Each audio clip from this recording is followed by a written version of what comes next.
Son las 10 de la mañana con 46 minutos. Estamos ahora con el señor Ernesto Rubio, él es director ejecutivo de ER Ronald.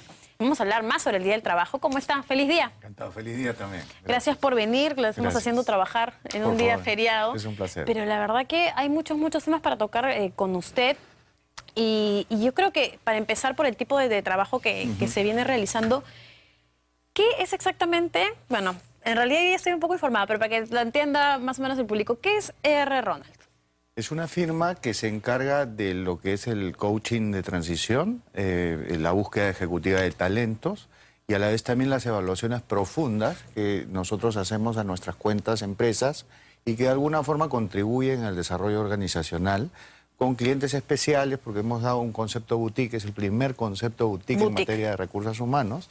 En la compañía nosotros atendemos grandes cuentas y estas empresas están en el sector empresarial privado fundamentalmente, pero también al sector público. Bueno, y en ese sentido se hace como un trabajo muy importante que es el de coaching, que ya más adelante vamos a preguntarle exactamente de qué se trata, quién está dirigido y cómo se da.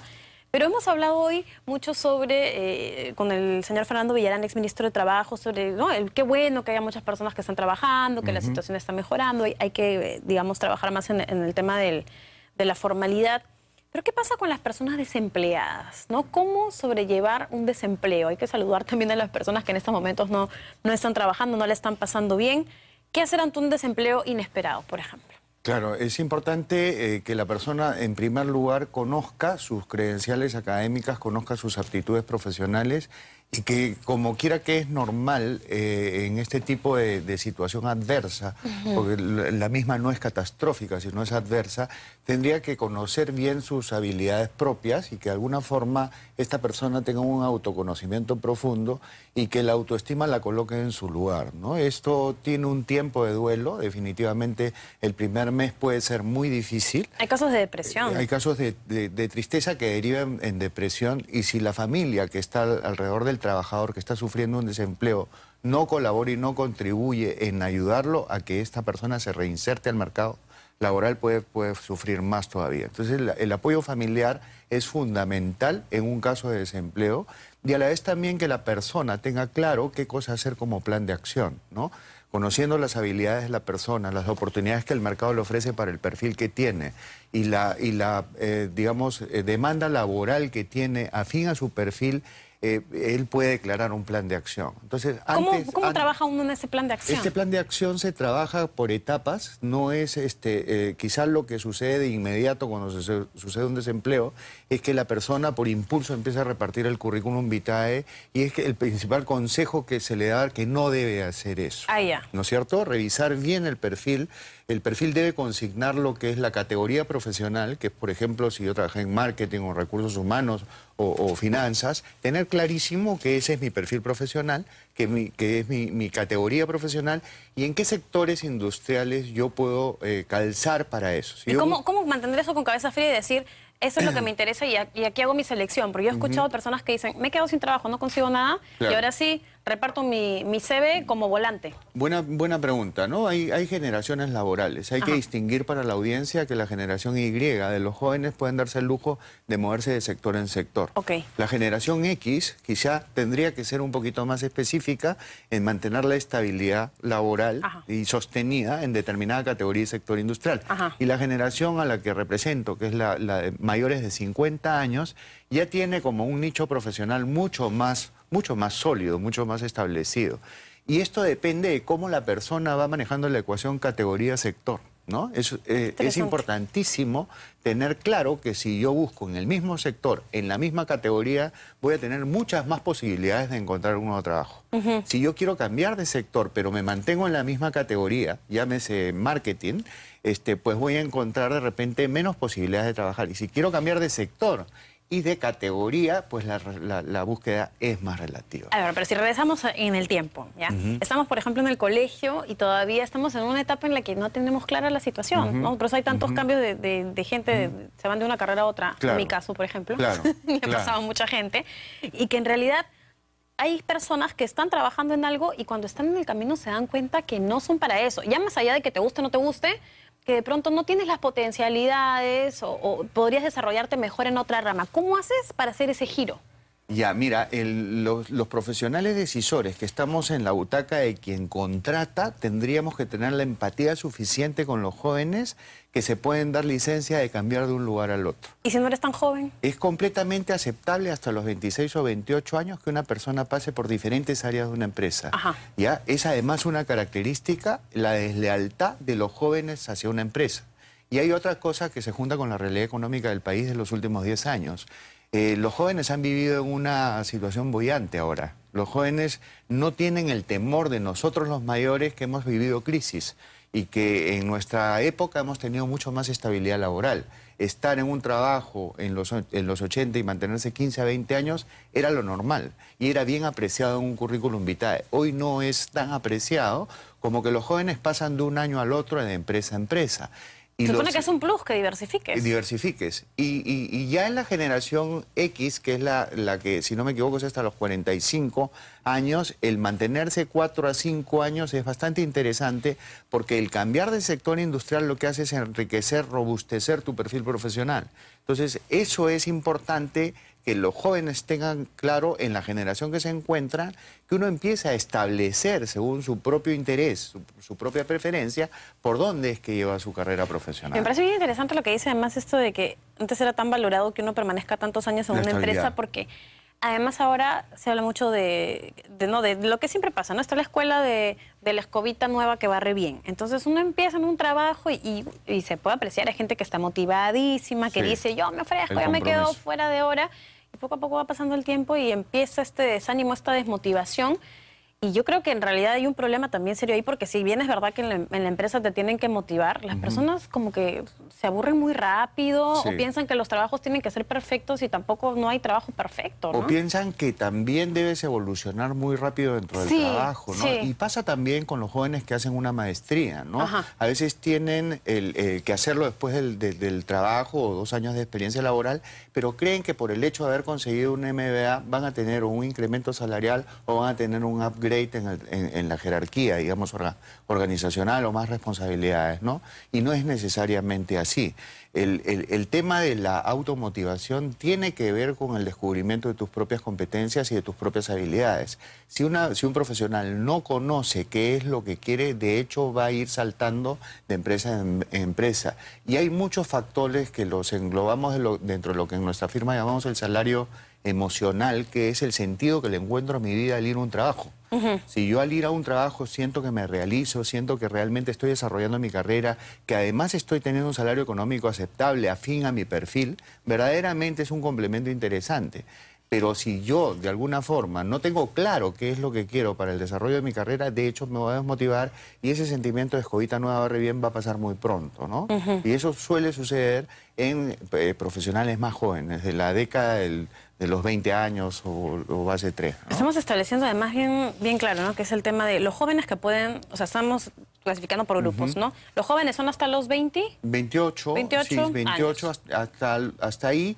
Podemos extendernos hasta los 42, 44 años, la otra generación, y de ahí en adelante viene una fase de consolidación que lleva hasta lo que la ley permite, es trabajar hasta los 65, o se puede quedar hasta los 70, y hay una jubilación anticipada a los 55. ¿Qué pasa si me quedo sin trabajo a los 50 años? ¿Por qué se me hace tan difícil luego conseguir otros? Verificar muy bien cómo estuvo tu carrera, la performance, cómo se determinó. Si yo he tenido sostenida experiencia en determinado sector industrial y en determinada categoría profesional, lo más probable es que no se valide tanto el que se considere viejo una persona de arriba de 50 años. Los profesionales pueden trabajar hasta los 60 o hasta los 70 años si son consistentes y manejan su carrera por estrategia, no por accidente. Claro, pero en esa dificultad de conseguir trabajo, ¿cómo puede hacer una persona de más de 50 años para orientarse y decir, bueno, así como estábamos hablando, ¿no? Selecciono y puedo orientarme por aquí o por aquí, lo que pasa, de pronto abrir un poco lo que pasa, Carolina, es que es una edad del cambio, ¿no? O sea, estás mencionando una edad que justamente en donde uno empieza a evaluar la otra fase de la vida, ¿no? O sea, a partir de los 50 yo puedo evaluar para proyectar mi empleabilidad y alargar mi empleabilidad, qué cosa quiero hacer yo en el futuro de mi vida. Y no necesariamente es la relación laboral de dependencia, porque existen como 3 grandes esferas del mundo del trabajo. Una es la relación de dependencia, otra es el negocio propio y otra es el retiro activo o jubilación. ¿no es cierto? Entonces, si hablamos de la base 5, de los 50 años, esa persona se encuentra en la dicotomía de entrar o en un negocio propio o reinsertarse en el mercado laboral. Pero muchas veces no tienen, no tienen la capacidad de hacerlo porque tienen un temor y se amarra a un sueldo permanente. El trabajador es un proveedor del hogar, es el proveedor de una familia.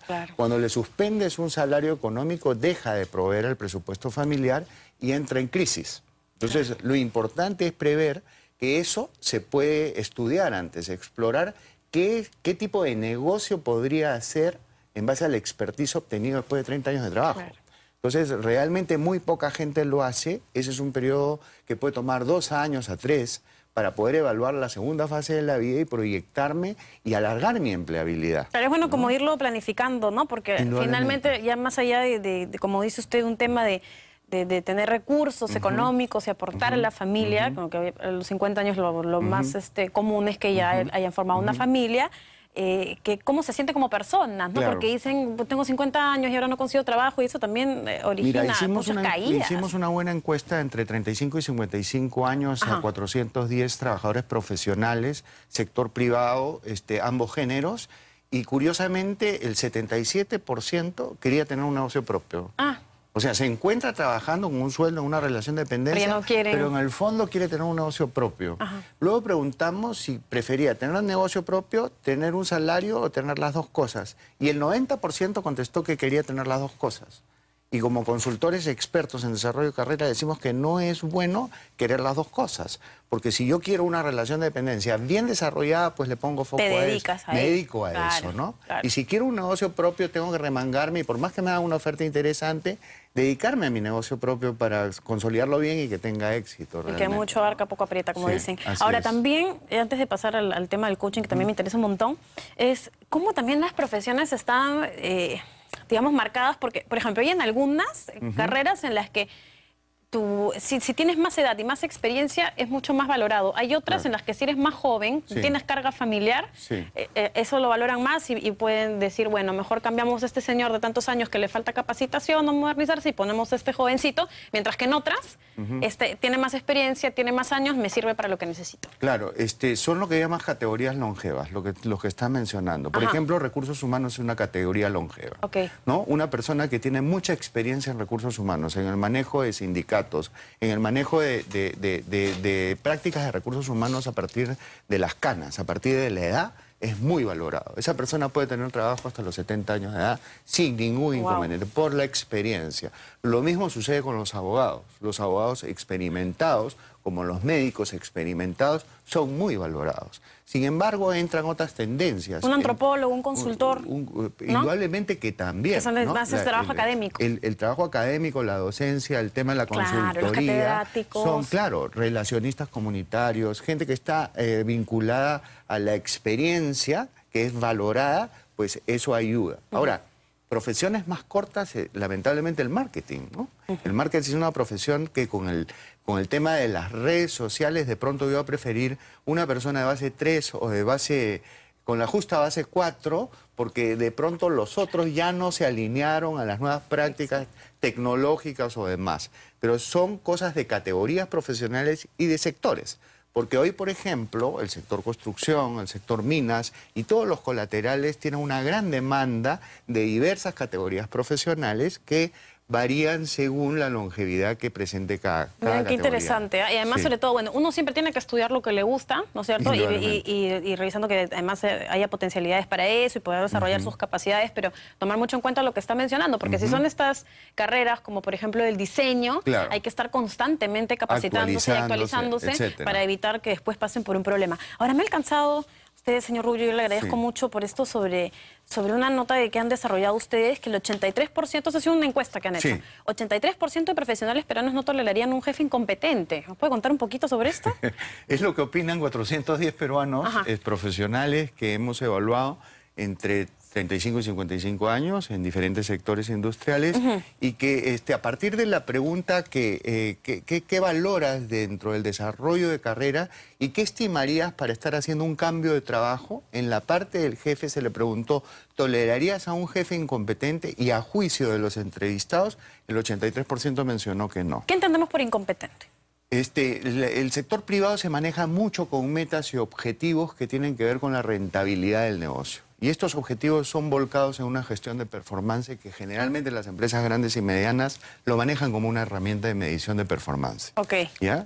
La medición de performance puede ser cualitativa y cuantitativa. Y esta está amarrada a muchas compensaciones variables que en muchos casos son la parte interesante del ingreso bruto de un ejecutivo, de un profesional, ¿no? O sea, si tú alcanzas esta meta, si tú alcanzas este objetivo, a final de año vas a tener un bono sobre el 30% del salario bruto anual tuyo. Entonces la gente va atrás de ese bono.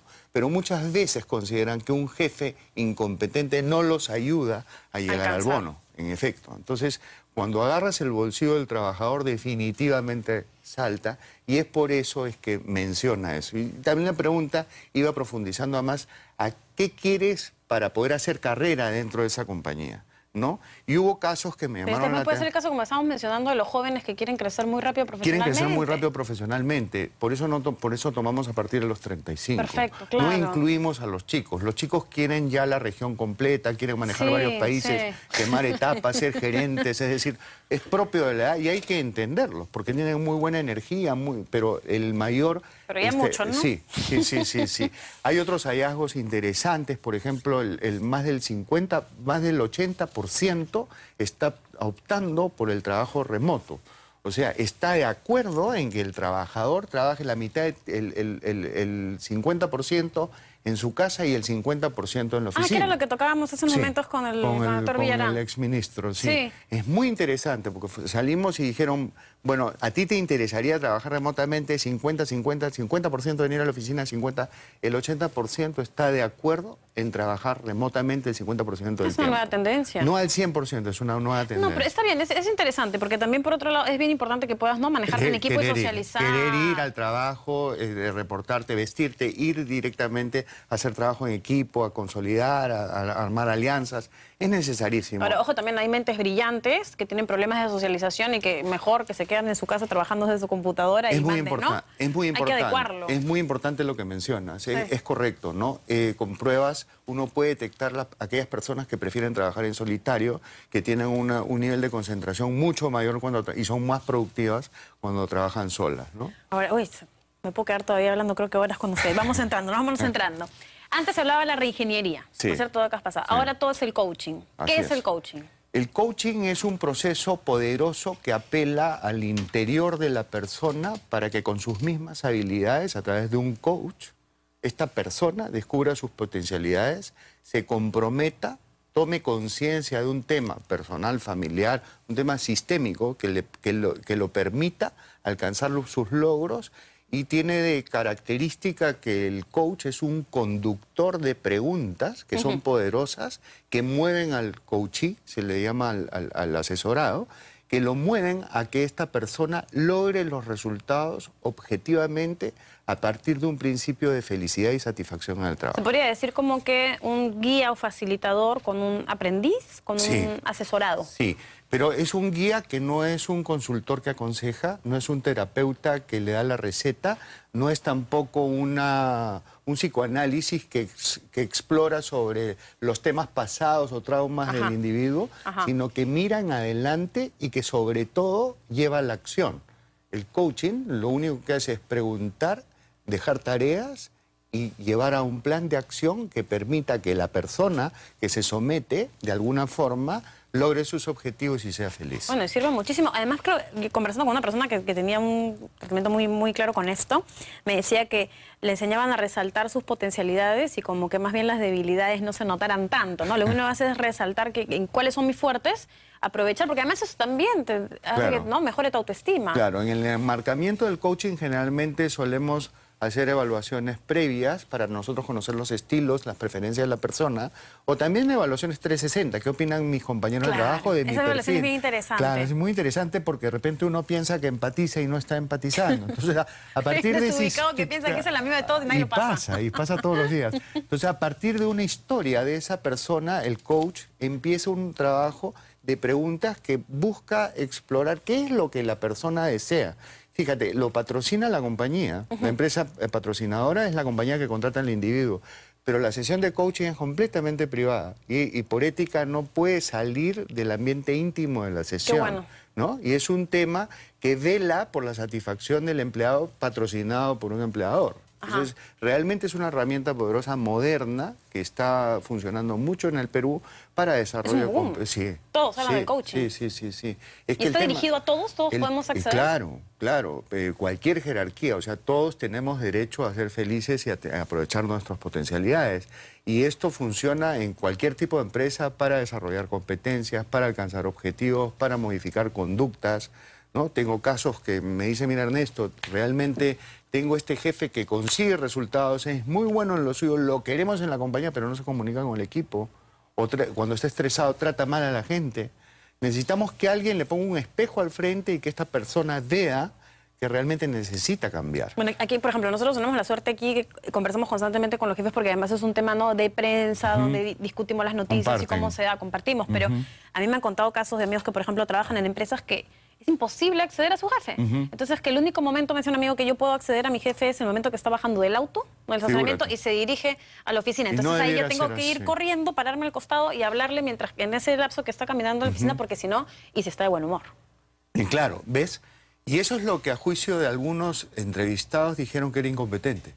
Claro. ¿No? Entonces, muchas veces se percibe una falta de comunicación o un estrés demasiado alto con una falla en la competencia del jefe. Porque el jefe tendría que tener la humildad de poder ser democrático y hablar con todos y compartir con todos, hasta con el último en la organización. Creo que es lo más importante, ¿no? ¿Y cuáles son, doctor Rubio, los casos más saltantes que ha visto, por ejemplo, de problemas que se registran en personas con las que han trabajado directamente? Trabajo en equipo. Trabajo en equipo. ¿Hay muchos problemas para socializar? Hay muchos problemas de trabajo en equipo, se trabaja mucho en solitario. Hay mucha gestión política dentro de la gestión gerencial, ¿no? O sea, la competencia técnica, la pericia técnica la puede tener, pero la actitud que tiene es muy política.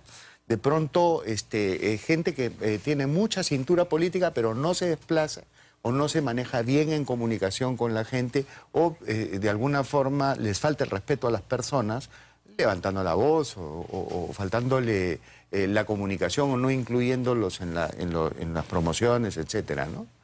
Es una serie de factores. Yo creo que usted debería hacer un trabajo ahí dedicado y arduo con algunos sectores en el Ejecutivo, de los ministerios. Sí. Yo creo que hay un trabajo ahí bien importante, mucho coaching, ¿no? Cuando hablamos, sobre todo los temas cuando hablamos de Repsol, ahí que se pongan de acuerdo para que nosotros tengamos las cosas más claras, porque hay un tema de una estrategia de comunicación que, de verdad, si se hace un análisis, si hiciéramos un análisis, no digamos así, apropiado a la situación, ¿cuál es su visión del tema? Déficit comunicacional, definitivamente una falta de compromiso en ser consecuente con lo que se ha ido diciendo a partir del inicio del gobierno, y una inconsistencia en cuanto a la política, que la gente reacciona de una manera muy resentida, ¿no? Y tenemos muchos voceros que dicen cosas diferentes y hasta con soberbia, ¿no? Entonces, de alguna forma, eso afecta al usuario final y quita confianza al empleador, porque lo que sucede es que los indicadores económicos empiezan a cambiar a partir de estas especulaciones. Entonces, realmente es una falla en la comunicación y sí, necesitan un buen coach. O sea, no hay nada que hacer. Ya saben, que tendrían que tener un buen coach para que pueda legislativo, judicial, espejearlos bien y que de alguna forma se den cuenta de por dónde va la cosa, ¿no? De verdad que sería bien interesante. Bueno, y entonces libremente podemos ir, buscarlo, ¿cómo hacemos para que nos ayude? R-Ronald funciona, tiene una web, es www.ronald.com.pe. Sí, nosotros estamos orientados al desarrollo de carrera de las personas. Nuestra misión es hacer felices a las personas en el mundo laboral y hacemos búsqueda de talento ejecutivo, líderes claves, assessments, que son las evaluaciones profundas que ayudan a los empleadores a visualizar el perfil de las personas. Antes de reclutarlas tienes una serie de pruebas que puedes hacer no discriminatorias, que ayudan a visualizar los estilos, preferencias, motivaciones profesionales, y ayudamos con mucho cariño, mucho foco a los clientes que confían en nosotros, que son las empresas para sus trabajadores. O sea, yo los escribo, los busco y ahí me acerco y me ayudan. Con el mayor gusto. El tema psicológico, con el tema del coaching. Del desarrollo organizacional, de la búsqueda de talento. El tema de las entrevistas, por ejemplo. El tema de las entrevistas de trabajo es muy, muy importante. Hay gente que se pone muy nerviosa. Estamos contribuyendo con la Universidad del Pacífico ahora para poder preparar a los chicos que salen al mundo laboral a entrevistarse adecuadamente. La entrevista de trabajo es algo más actitudinal que aptitudinal. Las credenciales académicas muchas veces están consignadas en un currículum, pero no las saben expresar. La entrevista de trabajo tiene que ser espontánea, tiene que ser natural, tiene que la persona conocer sus objetivos de carrera, sus fortalezas, o que si le hacen una pregunta crítica también sepa qué área de desarrollo tiene que tener, etcétera. Entonces ayudamos mucho en esa parte de la transición también con el desempleo. Señor Rubio, muchas gracias. Ya, bueno, se nos ha ido el tiempo y yo me quedaría todavía conversando. Un placer tenerlo por aquí. Muchas gracias. Muchas gracias y qué bueno el trabajo que realizan. Encantado. Gracias por venir. 11 de la mañana con 11 minutos tenemos info.